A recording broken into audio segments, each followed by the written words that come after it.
1994 کے بعد سے حکومت نے اناج کی درآمد کے محدود کرنے اور معاشی استحکام میں اضافہ کرنے کے لیے متعدد پالیسیاں نافذ کیں۔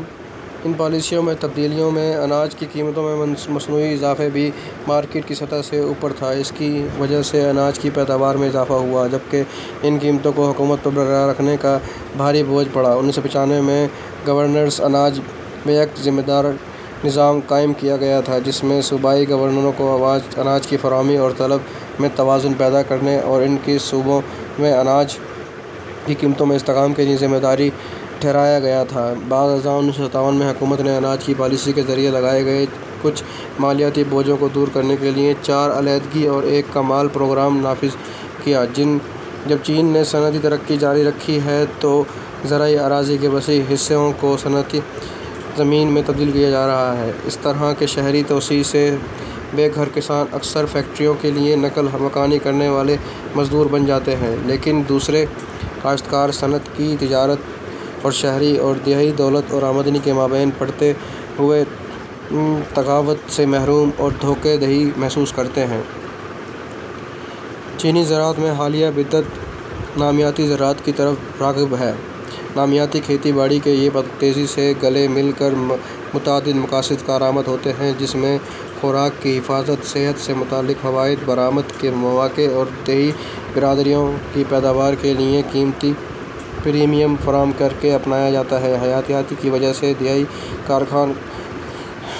کارکنوں کی شہری میں نقل مکانی روکنے میں مدد مل سکتی ہے۔ 1990 کی دہائی کے وسط میں چین اناج کا خالص درآمد کنندہ بن گیا ہے، کیونکہ اس کے زیر زمین پانی کی کان کئی کے غیر مستحکم طریقوں نے نتیجہ خیز زرعی استعمال سے کافی حد تک زمین کو ہٹا دیا ہے۔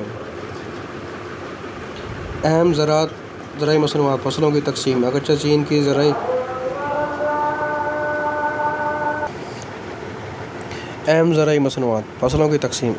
کی زرعی پیداوار دنیا میں سب سے بڑی ہے، لیکن اس کی کل زمینی رقبے میں سے صرف 12.6% کاشت کی جا سکتی ہے۔ چین کی قابل کاشت زمین، جو دنیا کی قابل کاشت اراضی کا 10% نمائندگی کرتی ہے، دنیا کی 20% آبادی کی حمایت کرتی ہے۔ اس تقریباً 1.4 ملین مربع کلومیٹر قابل کاشت اراضی کے بارے میں صرف 1.2% فصلوں کی مستقل حمایت کرتی ہے اور 5,225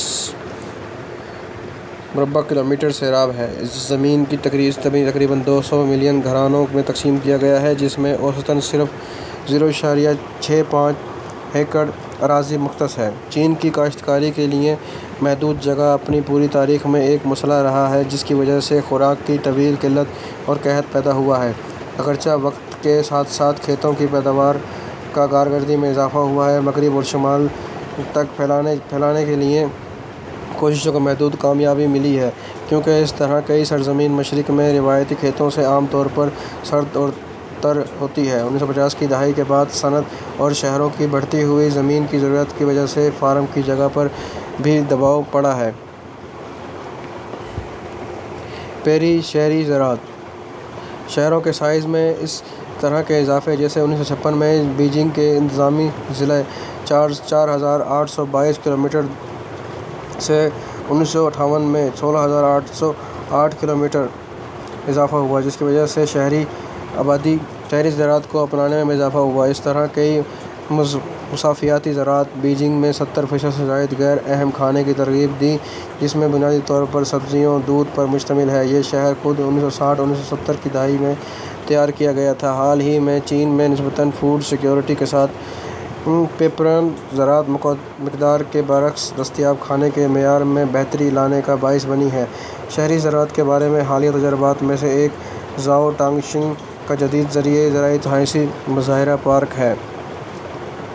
غذائی فصلیں: چین کے کاشت شدہ رقبے کا تقریباً 75% کاشت کی فصلوں کے لیے استعمال ہوتا ہے۔ چاول چین کی سب سے اہم فصل ہے، جو کاشت شدہ رقبے کے تقریباً 25% رقبے پر اٹھائی جاتی ہے۔ چاول کی اکثریت دریائے ہوئی کے جنوب میں ژوجیانگ ڈیلٹا اور یونان اور گوبیز اور سچوان صوبوں میں اگائی جاتی ہے۔ گندم دوسری سب سے زیادہ اناج کی فصل ہے، جو ملک کے بیشتر علاقوں میں، خاص طور پر شمالی چین کے میدانی علاقوں میں وائس فیون ندی کی وادیوں میں لیس سطح پر مرتفع ہے۔